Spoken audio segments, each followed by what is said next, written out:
ఏపీకి ప్రత్యేక హోదా కోసం ఎంపీలు ఆందోళన చేయడానికి ఇదే మంచి అవకాశమన్నారు జై Bharat national party president JD Lakshminarayana.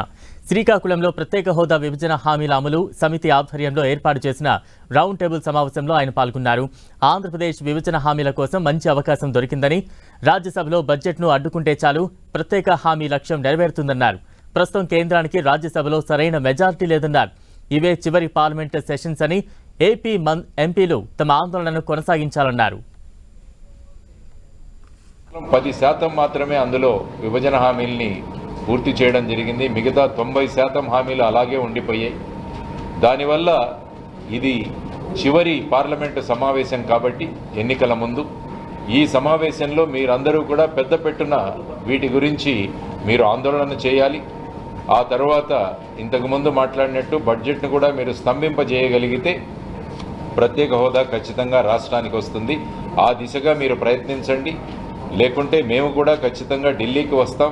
7-8 తారీఖుల్లో ఢిల్లీకి వెళ్ళి అక్కడ అనేక మంది ప్రముఖుల్ని కలిసి జంతర్ మంతర్లో కూడా దీనికి సంబంధించిన నిరసన ప్రదర్శనలు చేసి ఆ తర్వాత ఇంకా పెద్ద పెట్టున ఈ కార్యాచరణ ఉంటుందని వారికి ఈ లెటర్లో తెలియజేయడం జరిగింది. చూద్దాం వారు ఏం చేస్తారని.